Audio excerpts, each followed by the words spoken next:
Pericorese, você sabe o que esse termo significa? Graça e Pai, meus irmãos, estamos aqui para mais um vídeo, para o meu, para o teu, para o nosso canal, Teologando e Capacitando. E no vídeo de hoje, nós vamos falar sobre a pericorese. Então, antes de entrarmos nesse conteúdo, eu quero fazer um convite. Você que ainda não é inscrito no nosso canal, se inscreva.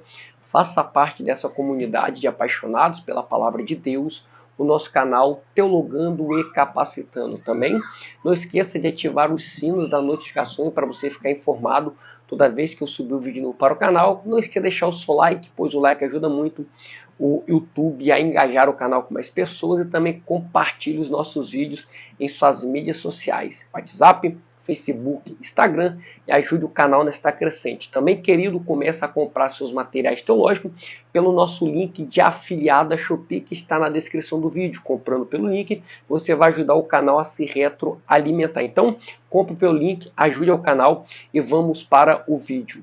Pois bem, a pericorese é um termo que nós usamos para descrever a Trindade. Meus irmãos, o que nós temos que entender é que este termo, pericorese, significa habitação mútua, íntima.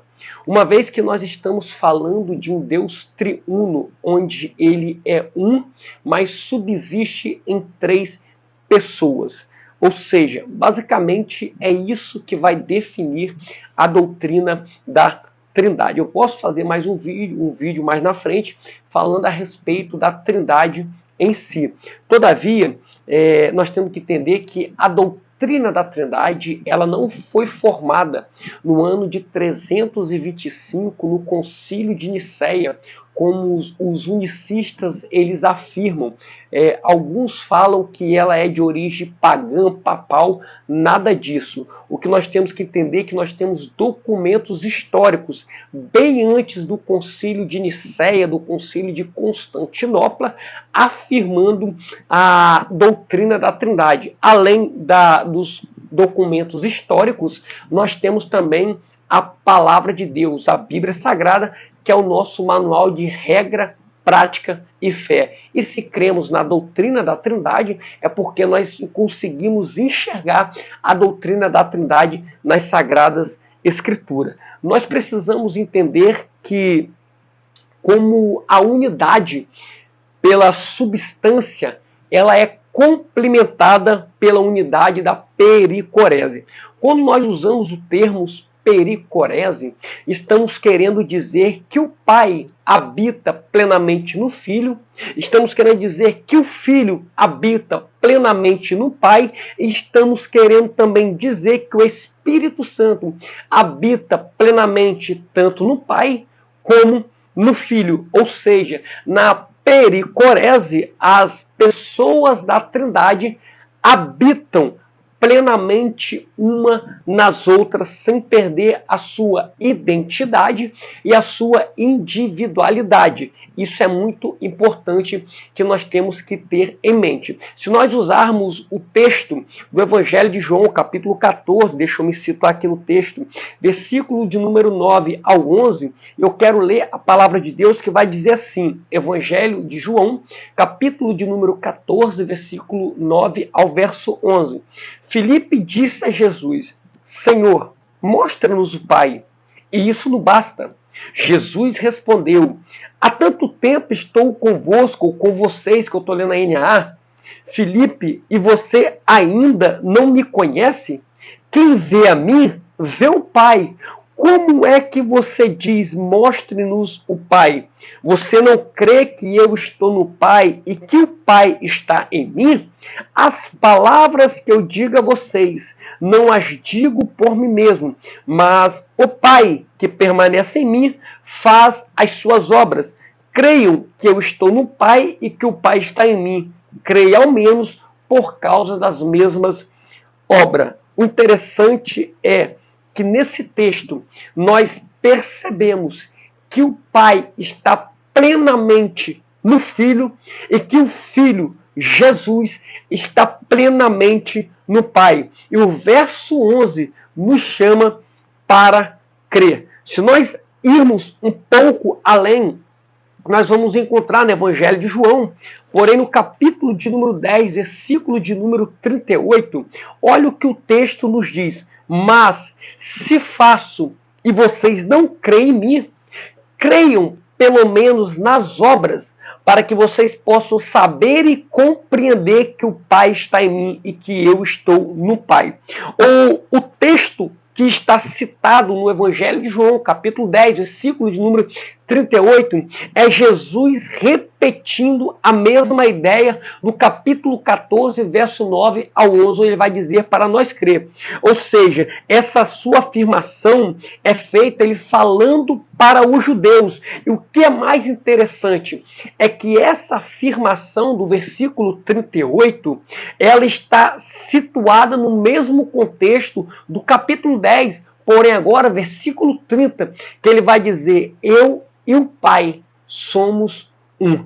O interessante é que, enquanto os judeus só enxergavam a singularidade, Jesus afirmava, comprovava a pluralidade, onde nós vamos poder ver uma pluralidade diferente, pericorética, onde três são um pela unidade de habitação mútua. E é exatamente aqui, nos atos de Jesus Cristo, nas falas de Jesus Cristo, que os vestígios de pluralidade do Antigo Testamento se tornam a revelação mais clara, pois a revelação, ela é progressiva. E alguém pode estar perguntando, e o Espírito Santo?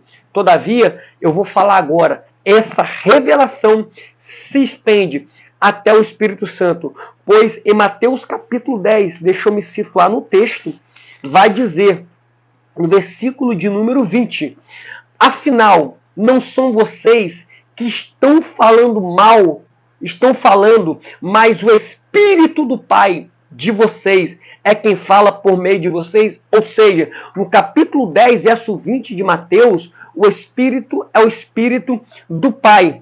Todavia, em Gálatas capítulo 4, versículo de número 6, vai dizer, e porque vocês são filhos, Deus enviou o Espírito de seu Filho, ou seja, de Cristo, ao nosso coração. E esse Espírito clama, Abba, Pai.